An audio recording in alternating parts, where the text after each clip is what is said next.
There we go. Okay. Wow. LinkedIn is not letting me go live. Somebody says We're we're live anyway. So yes. hello everyone. If you're on LinkedIn and you're looking for us, you need to write a letter to StreamYard because they're doing crazy stuff. But anyway, We're welcome live to somewhere though. Thursday. Welcome to Thursday and get paid. So we're really excited to be here today. We're talking about some really important things. This is the beginning of our new series, and this is all about what is the future of work. So today we're going to talk about the flexible workplace. What does that mean? So Deb, great to see you. Why don't we just jump right in? Yep, good to see you too. And I've been reading so many interesting articles and just hearing anecdotally what people are doing, and things continue to change. And just yesterday, I read an article about Amazon, who, of course, because of their size and sort of structure, has been in the news about a lot of things, but also about their return to work. And um, they had, I believe, a hybrid return to work plan, but they weren't coming back until January of 2022. They continued to push it out along with some of the other big companies. But it was going to be, you had to live near an office, and then there was, I think, a hybrid in office. Well, now it's changed. And they have just announced that they're going to allow the individual groups to decide how people are and when people are going to return to work. So they're going to let it go to the level of like a working group to determine how often do they have to be in the office, if at all, and what that looks like. So they're really kind of decentralizing the decision making and hopefully putting some of that into the hands of the employees, because I'm assuming that at the group level, you're going to hopefully get input from your employees. But one of the other things, one of the caveats that they have, which I have heard other companies have said as well, is that you have to live within a day's notice of an office that they have. So you don't have to live by the office. You're not commuting every day, but if they needed you to come in, you would have to be there within a day. So I guess that says that you'd have to live, within a few hours, I guess, either, any direction of an office, unless you had a fully remote job. I have to believe that some of their roles are fully remote, but they were just talking more about the office piece. So I just found it fascinating to see things continue to evolve. Yeah, it's interesting within a day's notice. You know, there's a lot wrapped up in a day's notice, right? Because you can live within a day's notice and physically you could get there, but how if you have kids? How, like, what does a day's notice really mean?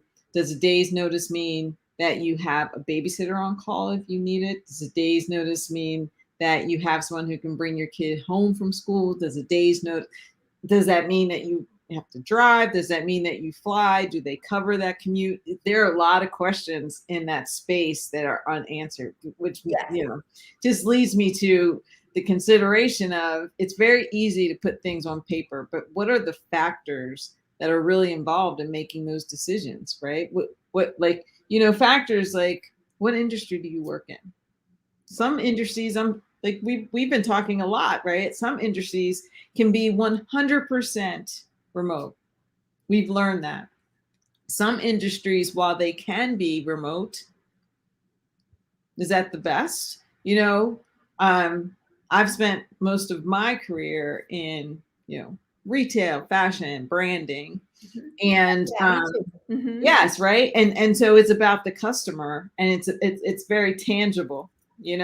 How does that product feel, right? And it's also very based on teamwork.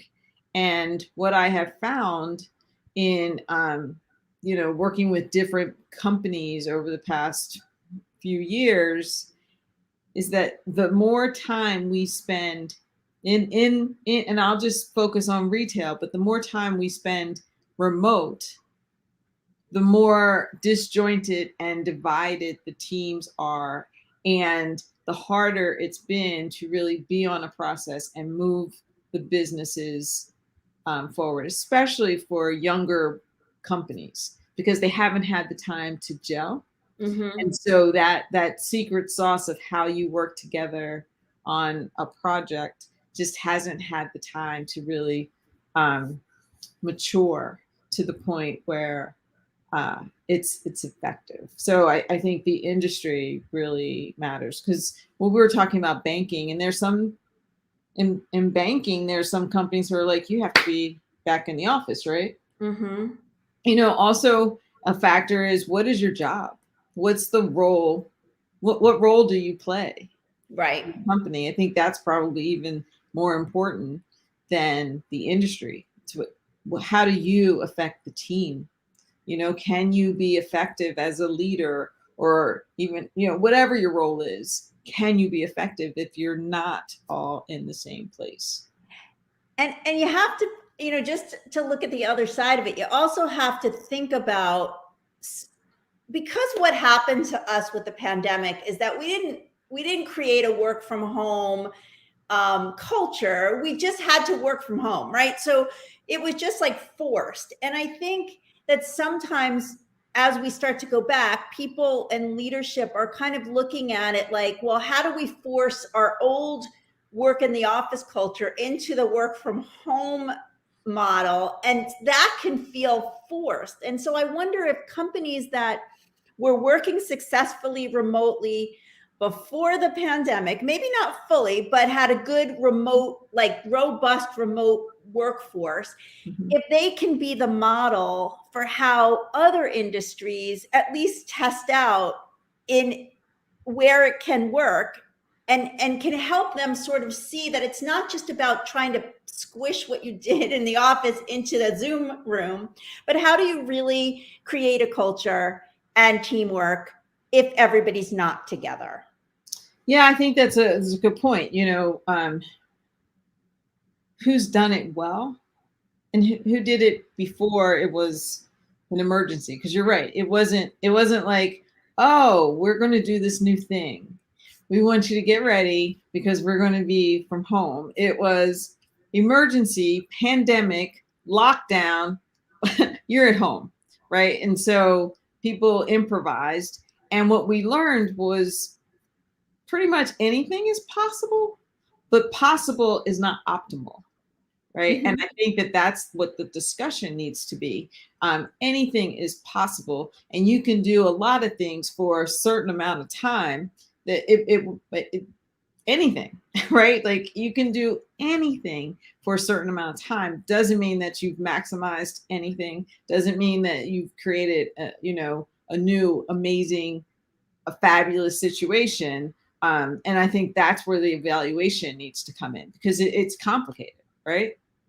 Yes. It's so complicated because there's so many factors. And I was thinking about it, you just made me think about retail as an example. And as a really super basic but forever example of teamwork in a remote way is if you think about retail stores and the way they're dispersed across the country, and how somebody at a regional director or a district manager level, their teams are remote.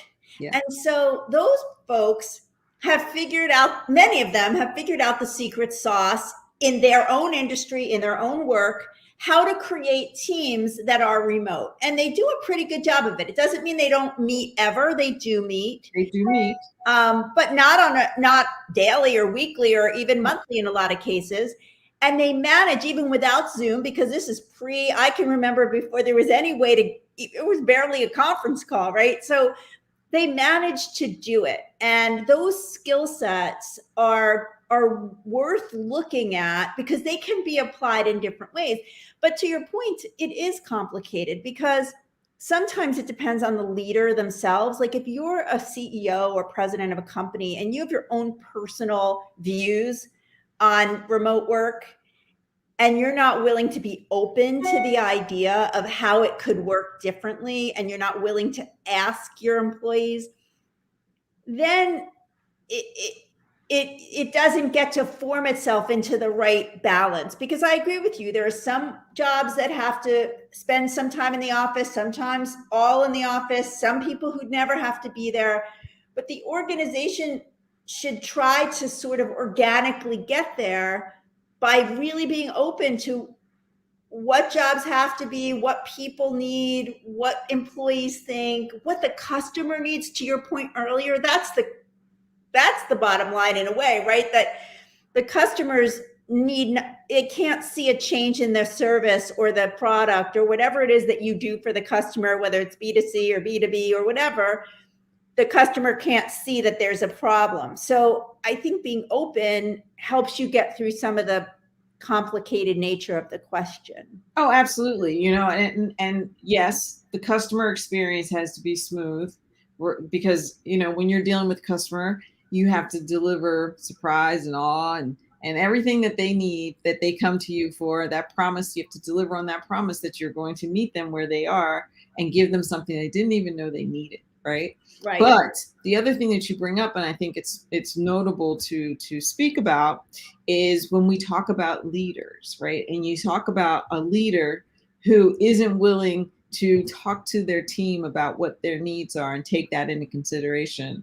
A leader who isn't open-minded, a leader who, you know, is basing it on their experience from the 40 years that they've been in the role. And when you say those things, it just leads me to, are you a leader or are you a boss? Right? And so they're two different things, because the boss of old is the one who, this is what you do because I say so. And this is, you know, that's not going to get it as we continue to move in the future. And we talk about the future of what work. And right now we're talking about the flexible workplace. But as we continue to talk about the future of work, it has to be about the future of leadership too. And the future of leadership is open-minded, listening, engaging, and constantly looking for improvements to the process, improvements for their teams, and improvement for the customer.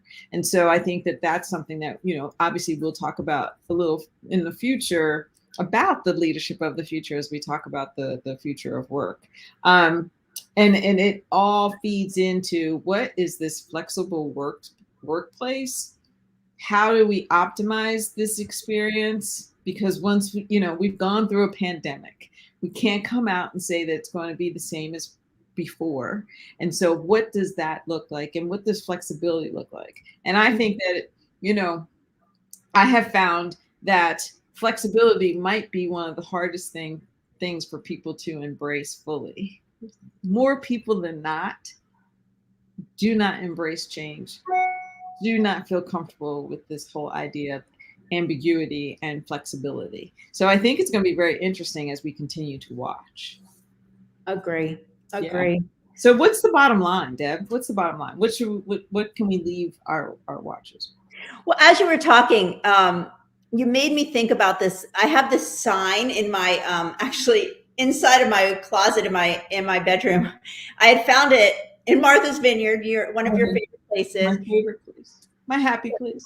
Mine too. And it says, "Don't believe everything you think." And I think that it applies in the, I've said it before to other people, because I really think it's a really interesting thought process to have. Because if I think about myself, having only ever worked in an office and now heading into my next chapter, probably working remotely, and what I've learned over these last 18 months about my own ability to be really productive at home and not have to be in an office like in the grind every day, is that if I just thought about what I thought about before the pandemic, I would have said it won't work really well unless we're in the office. Like, you have to be in the office. And I think the bottom line is there's no right answer, but the answer has to be, you have to dig in and be open-minded and think it all the way through. If you just come with your own paradigm, especially depending on what generation you're coming from, if you only come with your own paradigm, you're never going to get to the right answer. You're only going to get to your answer. And I think that the workforce is telling us that ain't going to work anymore if your answer is back in the office 5 days a week. So the bottom line is, be open, listen, and don't believe everything you think. Okay, so that's a great bottom line. And I love that. Don't believe everything you think. Yep. So now, as we continue on the series about the future of work, next week, we're actually going to talk about the impact. right? There's been a lot of conversation about the zooming of the workforce and what does that mean to the worker. But we've also talked a lot about how certain groups, women, people of color, don't have an even playing field, right? And there's been a lot of work done over the past year or so, especially with DEI and inclusion and equity.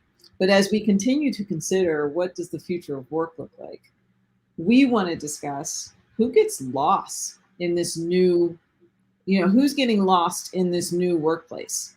Yep. Who do we really need to pay extra attention to make sure that everyone is included in the process and can reap the rewards of the work that they bring to the table? So join us next week and we're going to talk about who gets lost in this new workforce. So have a great weekend. Have a great week.